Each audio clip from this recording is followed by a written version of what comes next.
Joseph était courtisé par la femme de Potiphar. C'est parce que tu ne lis pas la Bible et tu ne lis pas les commentaires. La femme de Potiphar, les commentateurs bibliques disent que sa beauté était tellement légendaire. Elle était racontée dans tout l'Orient. La femme de Potiphar, elle avait une beauté. Je ne sais pas quoi elle ressemblait. On dit qu'elle était magnifiquement magnifique. Donc, elle n'avait pas 3 couches de peinture, 4 couches de...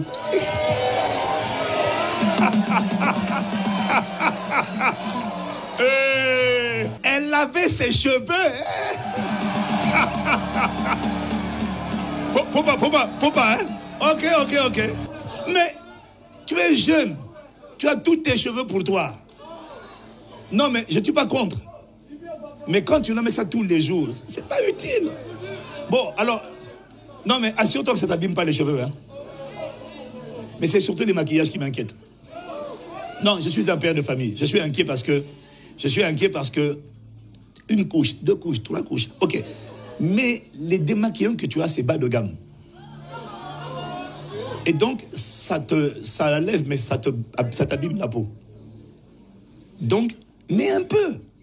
Mais ne mets pas trop. Mais quand tu peux, mais ne mets pas trop. Parce que moi, ma crainte, c'est qu'à 35 ans, je n'ai pas vu que tu aies le visage qui est épaissi. Parce que j'ai déjà vu ça. Toi, tu n'as pas vu. Moi, j'ai vu. Donc, je veux préserver les jeunes de ce que j'ai vu. Voilà. Je rigole, mais en même temps, je veux vraiment les protéger.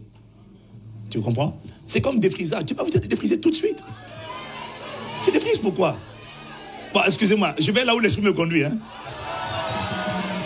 Mais, hein? Faut pas parler de ça. Faut pas parler. Mais défrisage, tu vas défriser pourquoi? Tu as 20 ans. Tu vas défriser pourquoi? Après 35 ans, maintenant, les cheveux commencent au milieu du... On cherche maintenant les cheveux. Et le gars qui t'a épousé, lui aussi, à 35 ans, là, il dit, c'est passé où? C'est moi, chérie. Non, c'est pas toi. Toi, tu avais les cheveux devant. Maintenant, c'est commence au milieu. Donc, c'est ce qu'on appelle la sagesse des pères. Hein, ça ne te plaît pas, mais je dis ça pour ton bien. Non. Non, il faut vous le dire. Il faut vous le dire. On n'est pas contre, on n'est pas des gens rigides, au contraire. Mais il faut que tu apprennes vraiment à apprécier qui tu es, comme tu es, et que tu évites de te sur-truc là, juste pour être bien vu. Et si je ne fais pas tout... Et une fille qui m'a dit, j'ai dit, mais si tu ne mets pas ça, qu'est-ce que... Oh non, quand je mets ça là, vraiment, je me sens plus belle. Donc, quand tu ne mets pas ça là, tu te sens moins belle. Tu sais qu'un démon peut rentrer facilement rien qu'avec ce genre de pensée-là. Les démons rentrent à travers les pensées que tu autorises. Tu vois, tu n'as pas besoin de poser un acte. Tu regardes une scène pornographique, un démon va rentrer. Ne t'inquiète pas, un esprit impur va rentrer. Mais les esprits impurs peuvent aussi rentrer rien que... Parce que c'est dans le monde invisible. En fait, toi, tu penses que tu ne dis rien, mais tes pensées sont... On entend tes pensées. Tes pensées, ta parole est entendue. Ta parole, c'est le son entendu dans le monde visible. Tes pensées, c'est le son entendu dans le monde invisible. Donc, dans le monde invisible, même quand tu ne pries pas, on entend un son. Tes pensées sont entendues dans le monde invisible. Tu vois? Donc, si tu te dis, si je ne mets pas, je ne suis pas belle, tu vas voir. Donc, une fois, va te dire, allez, mets-le. Oh, qu'est-ce que tu es belle. Tu es plus belle que ça. Tu n'es pas belle. Écoute, tu n'es pas belle à cause de ton visage. Tu es belle à cause de ton esprit. Ok? Ne te vante pas parce que physiquement tu es mignonne. Reste humble. Parce qu'un beau visage aujourd'hui, excuse-moi, j'ai l'expérience, hein? J'ai 25 ans, 26 ans maintenant de lune de miel. Un beau visage là, c'est bien. Mais quand il y aura premier enfant, et même sans les enfants, tu n'as aucune idée des gens qui étaient minces, on dirait une baguette, hein? Ou une brindille, un bâtonnet. Et puis après, traitement hormonal, la personne a grossi. Il faut être humble. Il ne faut pas te vanter, oui, je suis mignon, je suis plus belle que les autres. Oh, la Bible dit que la grâce est vaine, la beauté est trompeuse, la grâce est vaine. Seule la femme qui craint l'Éternel sera récompensée. Donc si tu t'appuies sur ton visage, je t'assure, demain, la vie va te gifler. La vie va t'humilier et te gifler. Quel que soit ton visage, reste humble. Quelle que soit ta corpulence, reste humble. La vie va te gifler. Il faut être humble. Donc prends soin de toi, mais vraiment valorise le fait que tu es un esprit. J'ai découvert que ce qui nourrit la pensée du rejet ou les complexes d'infériorité, ce n'est pas ton visage physique. Ce sont les pensées que tu as acceptées à l'intérieur de toi. Il faut enlever ces pensées-là et mettre en toi la pensée de Dieu. Je ne suis pas mon visage, je ne suis pas mon corps. Mon corps, c'est l'adresse dans laquelle j'habite.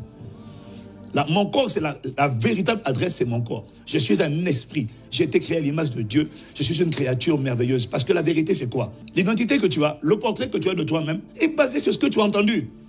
Il n'est pas factuel. Il y a des gens, eux, moi je te dis, hein, la vie m'a enseigné l'humilité. J'ai vu des femmes, des sœurs jeunes, grosses. Toi, tu te dis, elle n'aura jamais de mari. Elle épouse un mari mince, grand. Je dis, mais comment il y a eu connexion? Et puis, il y a la sœur belle là, elle est toujours célibataire depuis 1950. Alors, j'ai compris que, tu vois, parce que la sœur là, tu disais, non, mais moi, je ne peux pas chômer. Oui, mais la celle que tu disais qui était un peu forte là, elle n'a pas chômé. Tu vois.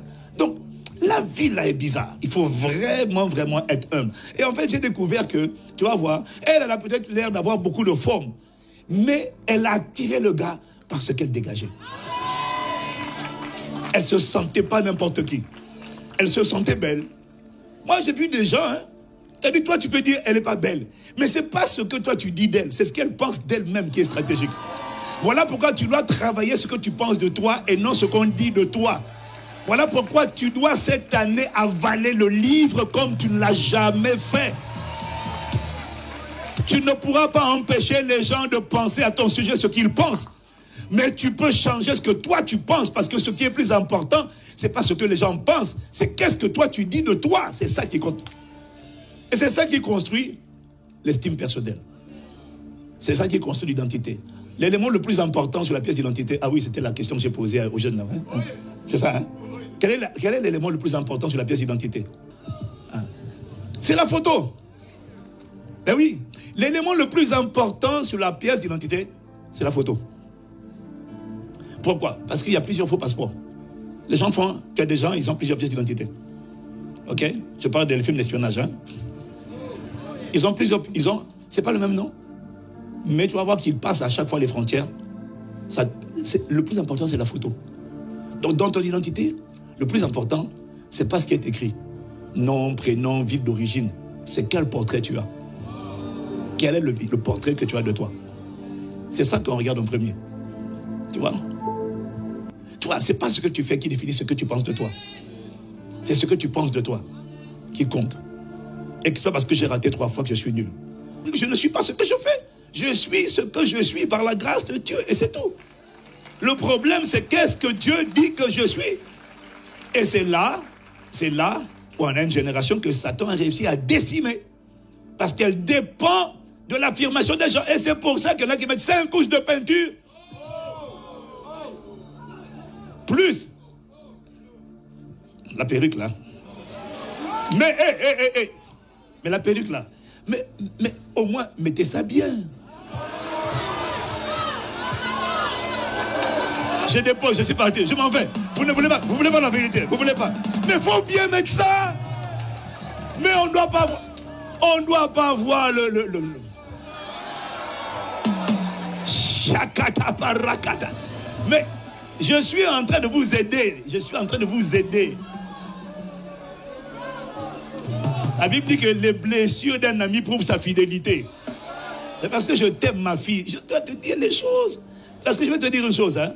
Moi, je te dirai des choses que les garçons ne te disent pas. Mais qu'ils pensent. Ah oui, je te dis des choses qu'eux, ils ne te disent pas. Ils te laissent comme ça. Mais ils le pensent. Je viens t'aider à ajuster parce que les gens ne te diront pas. Par contre, je vais te dire une chose, ils te jugent. Ils te jugent. Et puis, ils tirent des conclusions. Et puis, ils mettent des étiquettes, mais ils ne disent rien. Il y a des choses que les gens ne te disent pas, mais ils ont jugé. Ils ont tiré des conclusions. Donc, bénis Dieu quand tu as un père qui te dit les choses que tu dois entendre.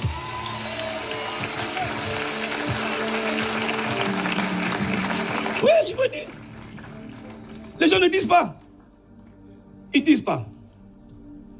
Tu vois. Moi, je veux que nos filles brillent, resplendissent. Je veux qu'elles s'aiment elles-mêmes.